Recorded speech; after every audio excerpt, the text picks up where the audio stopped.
নারী হিসেবে জন্ম নিলে হয়তো জীবনে সব কিছুই একটু একটু শিখতে হয়। হাতের ঘরও ঠিক রাখতে হয়, বাইরেও ঠিক রাখতে হয়, তাইলেই হয়তো সবার মন জুগিয়ে চলতে পারে মেয়েরা, আর জীবনে ভালো থাকতে পারে। হ্যালো ফ্রেন্ড, আসসালামু আলাইকুম, welcome to my new blog. যেহেতু একটা কাজের জন্য আমরা 2 দিন পরে ঢাকায় চলে যাব, আসতে হয়তো কিছুদিন টাইম লাগবে। আমরা 3 বোন গেলে আম্মু বাসায় একাই থাকবে, তাই জন্য ভাবলাম আম্মুকে 1 মাসের বাজার করে দিয়ে যাই। সবসময় ভাইয়া আর আব্বুই বাজার করে, কিন্তু আজকে ভাইয়া আর আব্বু কেউই বাসায় ছিল না। আর আমাদের কিছু জামা কাপড় বানাতে দেওয়ার ছিল, তাই জন্য জামা কাপড় বানিয়ে দিতে গেছিলাম।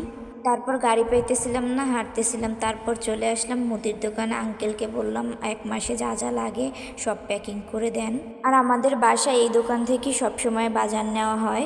এই দোকান থেকে যা যা কেনাকাটা করা লাগে তাইতে আমরা কেনাকাটা করার পর আমরা চলে গেলাম একটা স্টোরে বিস্কিট, চানাচুর, তারপর যা যা লাগে এই সমস্ত কেনাকাটা করতে দেন। এখান থেকে কেনাকাটা সব কিছুই করলাম। আর আমার কাছে বেকারি বিস্কুটগুলো অনেক ভাল লাগে এমনি বিস্কুটের থেকে, কার কাছে কেমন লাগে জানি না। দেন এগুলো আমাদের কেনাকাটা শেষ। তারপর নারকেল দেখলাম, নারকেলের কোনো সিজন নেই, নারকেলের দাম সবসময় বাড়তি থাকে। তারপর আমরা চলে গেলাম চালের দোকানে। এখানে আবার একটা আঙ্কেল চাল দেখাচ্ছিল, দেন আমরা চাল কিনে নিলাম। তারপর চলে গেলাম মাছ বাজারে। আর আজকে যেহেতু শুক্রবার ছিল, সবাই আগে দোকান বন্ধ করে গেছে, আর ওদিকে বাজার করে আসতে আসতে আমাদের লেট হয়ে গেছে। আর এইগুলো কি মাছ আমি শিওর জানি না। আমার আপু যে যে মাছ পাইছে 1 মাসে যাতে বাজারে না আসতে হয় সব মাছই নিছে। দেন এখান থেকে ইলিশ মাছ নিল।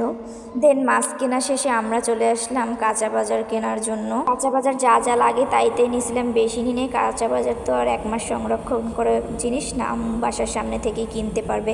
দেন এখানে তরমুজ দেখতে পেলাম। দেন আরও কিছু কেনাকাটা করছিলাম, সেগুলোর ফুটেজ নিতে পারিনি। দেন ভিডিওটা আর বাড়বো না। ভিডিওটা কেমন লাগলো সবাই কমেন্টে বলবেন। সবাই ভালো থাকবেন। আজকের মতো এখানে, আল্লাহ হাফেজ।